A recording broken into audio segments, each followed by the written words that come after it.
A comunidade Narrações Imersivas acaba de chegar. Torne-se membro e tenha acesso a todos os nossos livros, sem interrupções ou propagandas.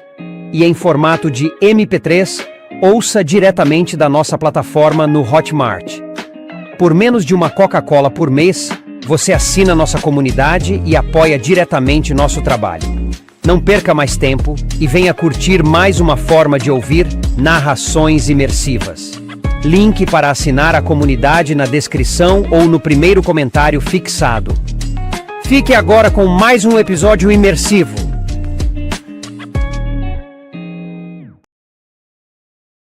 Saga Jogos Vorazes. A Esperança. Livro 3. De Suzanne Collins. Narrado por Andressa Baudet. 22. Nosso tempo extra terminou. Talvez Snow tenha mandado seus homens cavarem a noite inteira, ou pelo menos assim que o incêndio acabou. Encontraram os restos mortais de Boggs, sentiram-se brevemente tranquilizados e então, à medida que as horas começaram a passar sem a descoberta de novos troféus, a desconfiança se instalou. Em determinado ponto perceberam que haviam sido enganados, e o presidente Snow não tolera ser feito de bobo. Não importa se nos perseguiram até o segundo apartamento ou se imaginaram que havíamos ido diretamente para o subsolo. Sabem que estamos aqui embaixo agora e liberaram alguma coisa, um bando de bestantes provavelmente, com o intuito de nos encontrar. Katniss. Tenho um sobressalto com a proximidade do som. Procuro freneticamente sua fonte, o arco preparado, em busca de um alvo a atingir. Katniss. Os lábios de Peeta mal se mexem, mas não há a menor dúvida. O nome também veio de sua boca. Logo quando eu começava a pensar que ele estava ficando um pouquinho melhor, quando começava a pensar que talvez pudesse estar se reaproximando de mim, aqui está a prova da profundidade atingida pelo veneno de Snow. Katniss. Peeta está programado para responder ao coro sibilante, a se juntar à caçada. Está começando a se agitar. Não há escolha. Posiciono meu arco para penetrar o cérebro dele. Ele não sentirá dor alguma. Subitamente, ele se senta, os olhos arregalados, em estado de alerta, ofegante. Katniss. Ele joga a cabeça na minha direção, mas parece não reparar o meu arco. A flecha à espera. Katniss, vá embora daqui. Eu hesito. Sua voz é de alarme, mas não de insanidade. Por quê? De onde vem esse som? Não sei. Só sei que o propósito dele é matar você, diz Peeta. Corra! Saia daqui agora! Vá embora! Depois do meu momento de confusão pessoal, concluo que não preciso matá-lo. Relaxo o arco. Absorvo os rostos ansiosos ao meu redor. Seja lá o que for isso, está atrás de mim. Agora talvez seja a hora de a gente se separar. Mas somos a sua guarda, diz Jackson. E a sua equipe, acrescenta Cressida. Não vou sair de perto de você, diz Gale. Olho para a equipe de filmagem, armada somente de câmeras e pranchetas. E lá está Finnick com 2 armas e um tridente. Sugiro que ele dê uma de suas armas para Castor. Ejeto o cartucho vazio da arma de Peeta, coloco um com balas de verdade e dou uma arma a Pollux. Como Gale e eu temos nossos arcos, entregamos nossas armas a Messala e Cressida. Não há tempo para mostrar a eles coisa alguma a não ser como se puxa o gatilho, mas de uma curta distância, talvez isso já seja suficiente. É melhor que estar inteiramente indefeso. Agora a única pessoa sem arma é Peeta. Mas qualquer um que esteja sussurrando o meu nome junto com um bando de bestantes evidentemente não precisará de uma. Saímos da sala sem deixar nada para trás, a não ser nosso cheiro. Não há nenhuma maneira de apagarmos isso por enquanto. Imagino que os seres sibilantes estão nos rastreando através dele, porque não deixamos praticamente nenhum rastro físico. Os narizes dos bestantes são anormalmente aguçados, mas é possível que o tempo que passamos chafurdando em água de escoamento ajude a despistá-los. Longe do zumbido da sala, o som sibilante torna-se mais nítido, mas também é possível obter um sentido melhor da localização dos bestantes. Estão atrás de nós. Ainda a uma distância razoável. Snow provavelmente mandou soltá-los no subsolo perto do local onde encontrou o corpo de Boggs. Teoricamente, deveríamos estar com uma boa margem de vantagem sobre eles, embora eles certamente sejam mais rápidos que nós. Minha mente vaga em direção às criaturas com aspecto de lobo na primeira arena, aos macacos no massacre quaternário, às monstruosidades que testemunhei na TV ao longo dos anos, e imagino que formas terão esses bestantes. Seja lá o que Snow tenha imaginado, me deixará terrivelmente apavorada. Pollux e eu bolamos um plano para a fase seguinte da jornada, e como ele envolve nos afastarmos do sibilo, não vejo nenhum motivo para alterá-lo. Se nos movermos com rapidez, pode ser que alcancemos a mansão de Snow antes de os bestantes nos alcançarem. Mas com a velocidade vem uma certa falta de cuidado. A pisada errada, que resulta num esguicho de água, o barulho acidental de uma arma colidindo com o encanamento, até mesmo meus próprios comandos emitidos com uma voz alta demais para quem quer manter o sigilo. Acabamos de cobrir cerca de 3 quarteirões através de uma rede de escoamento transbordante e um trecho de um trilho de trem inutilizado quando os berros começam. Profundos, guturais, fazendo tremer as paredes do túnel. Ei, Vox, diz Pita imediatamente. Esse era o som que Darius fazia quando era torturado. Os bestantes devem tê-los encontrado, diz Cressida. Então não estão apenas atrás de Katniss, diz Ligue-1. Provavelmente vão matar todo mundo, só que não vão parar até chegar nela, diz Gale. Depois das horas que passou estudando com Beetee, há uma grande chance de ele estar certo. E cá estou eu de novo, com gente morrendo por minha causa. Amigos, aliados, pessoas totalmente estranhas, perdendo suas vidas pelo tordo. Deixem-me continuar sozinha, assim eles vão atrás de mim. Eu transfiro o Olo para Jackson. Vocês podem terminar a missão. Ninguém vai concordar com isso, diz Jackson, exasperada. Estamos perdendo tempo, diz Finnick. Ouçam, sussurra Pita. Os gritos pararam, e na ausência deles o meu nome voltou a ecoar, deixando todos nós sobressaltados diante de sua proximidade. Está tanto abaixo quanto atrás de nós agora. Katniss. Cutuco Pollux no ombro e começamos a correr. O problema é que havíamos planejado descer um nível, mas agora isso está fora de cogitação. Quando chegamos aos degraus que levam mais para baixo, Pollux e eu começamos a fazer uma varredura em busca de um caminho alternativo no Olo, quando começo a ficar enjoada. Botem as máscaras, ordena Jackson. Não há necessidade de máscaras. Todos estão respirando o mesmo ar. Sou a única a botar para fora o meu cozido, porque sou a única que está acusando uma reação ao odor. Que sobe pela escada, que atravessa o esgoto. Rosas. Começo a tremer. Giro o corpo para me afastar do cheiro e dou de cara com a transferência. Ruas de ladrilhos lisos em tom pastel exatamente como os de cima, porém margeadas por paredes de tijolos brancos em vez de casas. Uma estrada onde veículos de transporte podem circular sem dificuldades, sem os congestionamentos da capital. Agora desprovida de qualquer outra coisa além de nós. Levanto meu arco e mando pelos ares o primeiro casulo com uma flecha explosiva que mata o ninho de ratos comedores de carne em seu interior. Em seguida, corro até a interseção seguinte, onde sei que um passo em falso fará com que o chão abaixo de mim se desintegre, transformando-nos em alimento de uma coisa rotulada de moedor de carne. Dou um grito de aviso aos outros para que fiquem comigo. Faço um plano para que contornemos a esquina e depois detonemos o moedor de carne. Mas um outro casulo não registrado está à nossa espera. A coisa acontece silenciosamente. Eu não teria percebido absolutamente nada se Finnick não tivesse me forçado a parar com um puxão. Katniss! Grita ele. Giro o corpo de volta, a flecha em posição de tiro. Mas o que pode ser feito? 2 flechas de Gale já estão pousadas, sem utilidade, ao lado da larga faixa de luz dourada que irradia do teto em direção ao chão. Lá dentro, Messala está imóvel como uma estátua, apoiado na ponta dos pés, a cabeça curvada para trás, preso pelo feixe. Não tenho como dizer se ele está berrando, embora sua boca esteja bastante aberta.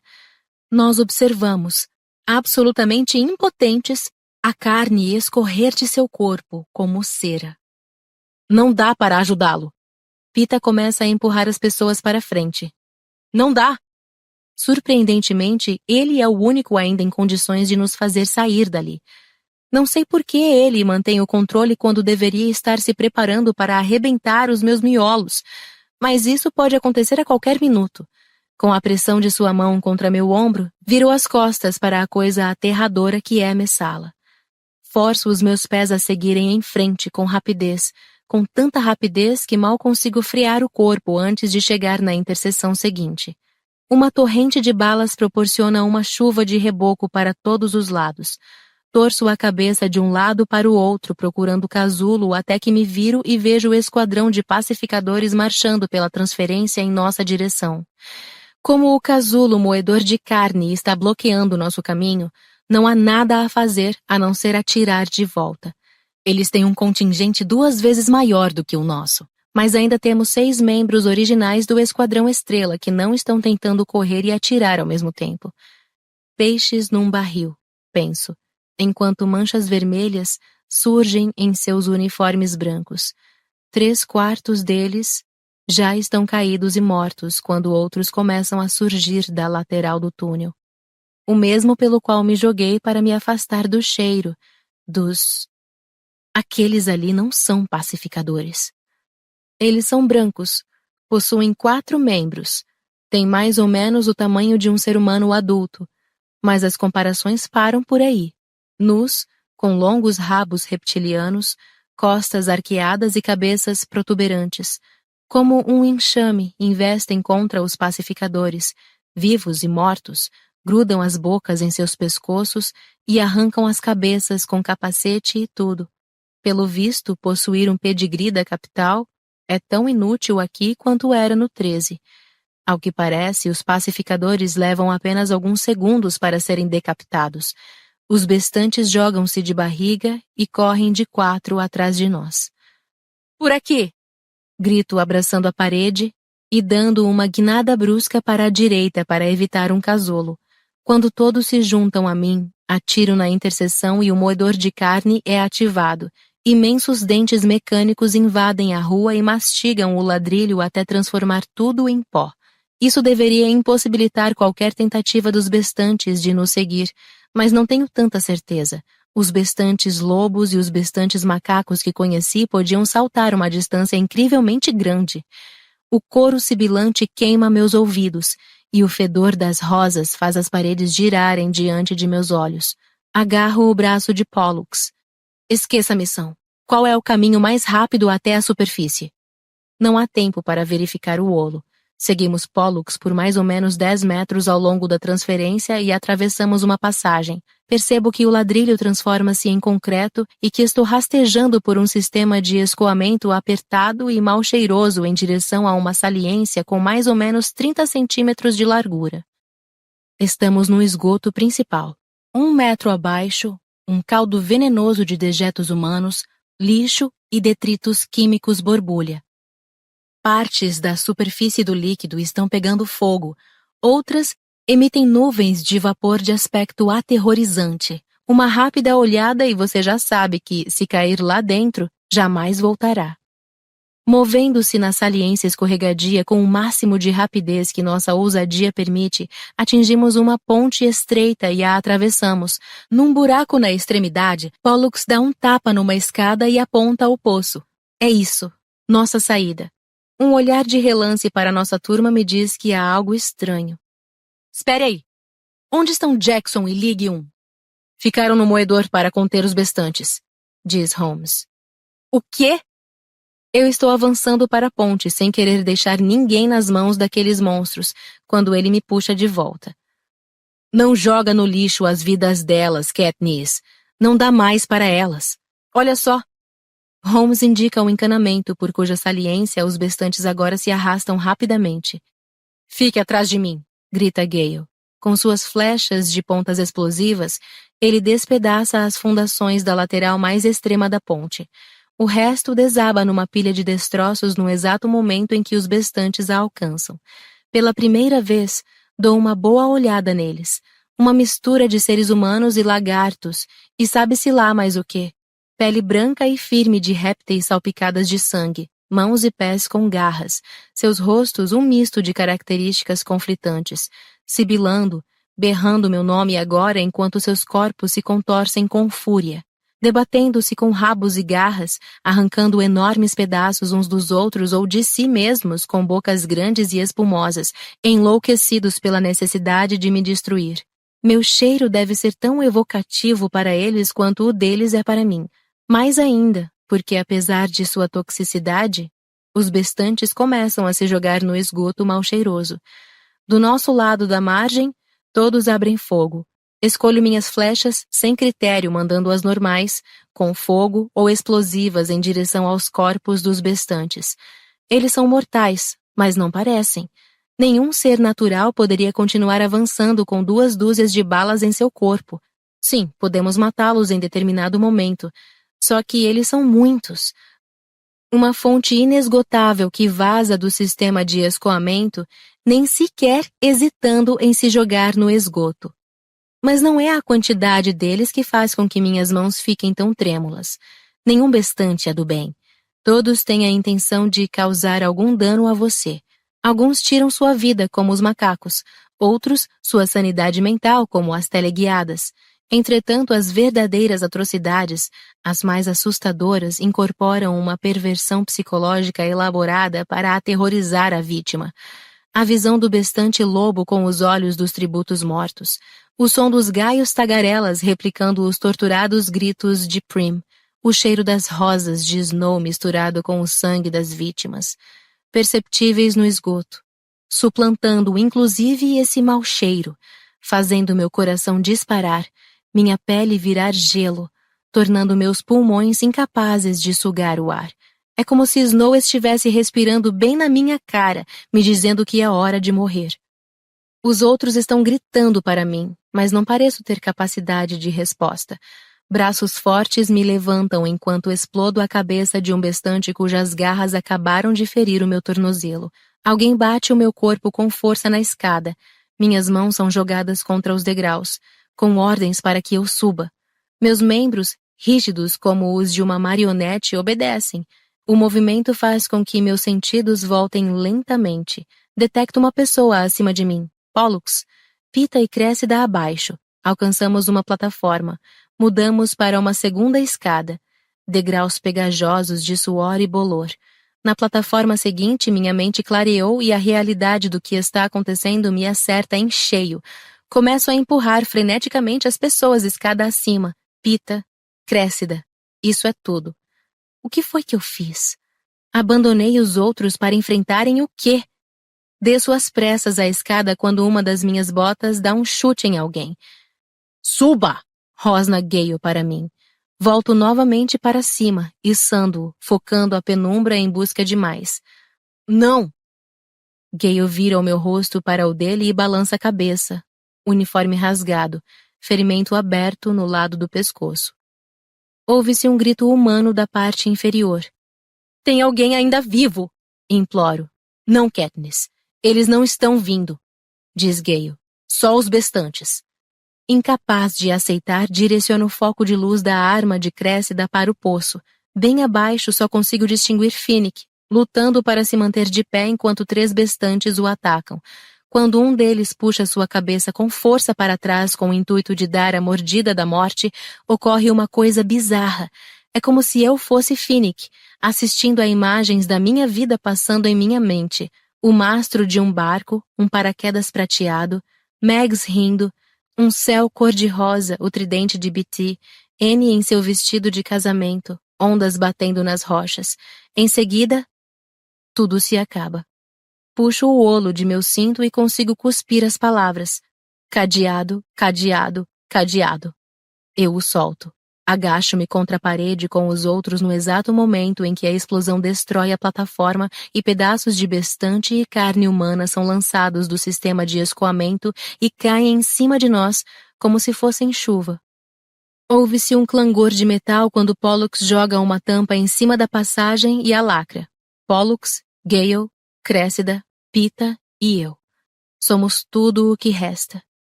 Mais tarde os sentimentos humanos chegarão. Agora estou consciente apenas da necessidade animal de manter os remanescentes de nosso grupo com vida. A gente não pode parar aqui. Alguém aparece com um curativo. Nós o amarramos em volta do pescoço de Gale, colocamos ele de pé. Apenas uma figura permanece encolhida na parede. Pita, digo. Não há resposta. Será que ele apagou? Eu me agacho na frente dele, puxando as mãos algemadas de seu rosto. Pita? Seus olhos são como poças pretas, as pupilas dilatadas de tal modo que as íris azuis desapareceram por completo. Os músculos em seus pulsos estão duros como metal. Me deixa, sussurra ele. Não aguento seguir em frente. Aguenta. Aguenta sim, digo a ele. Pita sacode a cabeça. Estou perdendo a noção. Vou ficar maluco. Como eles. Como os bestantes. Como uma fera raivosa inclinada a cortar a minha garganta. E aqui, finalmente aqui, neste local, nestas circunstâncias, terei realmente que matá-lo. E Snow vencerá. Um ódio quente e amargo percorre meu corpo. Snow já venceu demais por hoje. É uma possibilidade remota, talvez seja suicídio, mas faço a única coisa que me vem à cabeça. Eu me aproximo e dou um beijo na boca de Pita.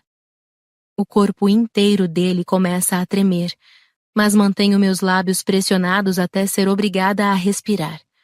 Minhas mãos deslizam por seus pulsos para pegá-los. Não deixe que ele o tire de mim. Pita está arquejando intensamente enquanto luta contra os pesadelos que atormentam sua cabeça. Não, eu não quero. Seguro as mãos dele com tanta força que chega a doer. Fique comigo. As pupilas dele se contraem até virarem pontinhos pretos, dilatam-se novamente com rapidez e então retornam a algo que parece um estado de normalidade. Sempre, murmura ele. Ajudo Pita a se levantar e me dirijo a Pollux. Qual é a distância até a rua? Ele indica que ela está exatamente acima de nós.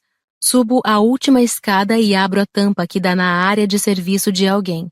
Estou me levantando quando uma mulher abre a porta. Ela veste um hobby de seda azul turquesa com peixes exóticos bordados.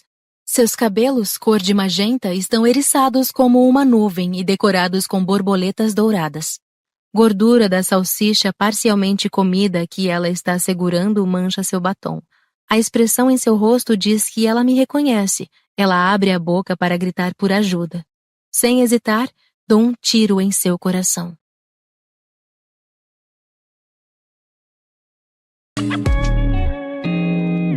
O canal Narrações Imersivas agradece por ter ouvido mais um episódio conosco. Acompanhe nossa página no Instagram e fique por dentro de todas as novidades do canal. E se você vê valor nesse projeto, considere apoiá-lo. Faça parte da nossa comunidade no Hotmart. Até a próxima com mais uma narração imersiva.